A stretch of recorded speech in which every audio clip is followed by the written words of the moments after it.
ndị a bụ ndị Osezachi oyibo na-akpọ ya cabinet members.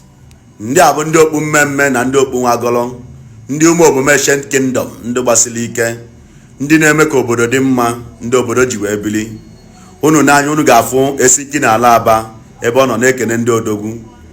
Esiki na ala Aba onye ọ dị n'aka Holy Dump nwoke ike, obele nwa na ayụ eze, onye ọcha mụ n'ume obom, nwoke siri ike, ọgaranya na-eme mmọnwụ, ọgaranya obi ya dị ọcha, alụwa alụwa mara odogwu.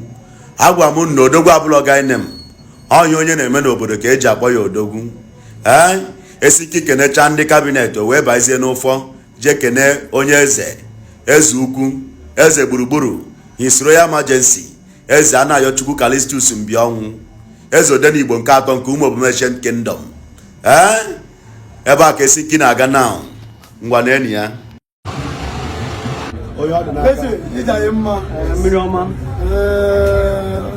ọchịcha gị dị mma, ị ga-achịchị ka anyị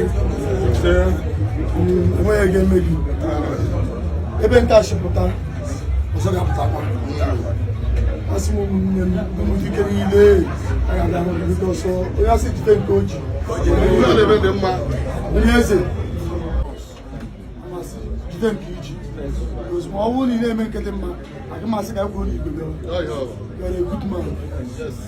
I'm proud of Umudike.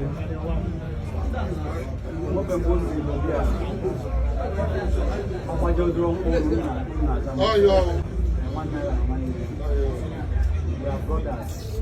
I watch our back. I also project the image of this community. Yes. Ancient Kingdom is much important.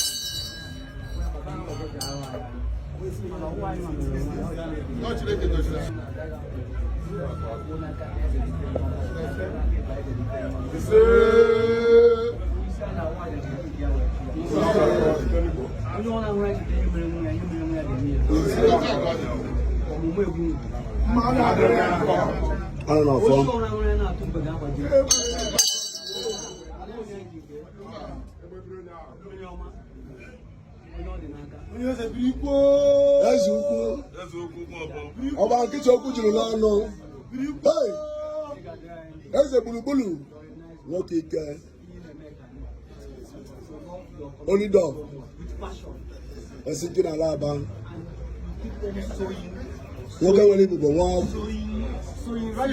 odogwu a na-eli ego ya obiọma na-eme ya.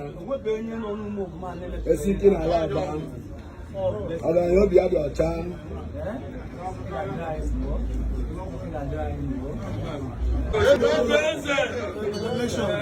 Esiki na ala Aba onye ọ dị n'aka ọgaranya obi ya dị ọcha. Eleghị ihe eme mmanwụ Esiki na ala Aba.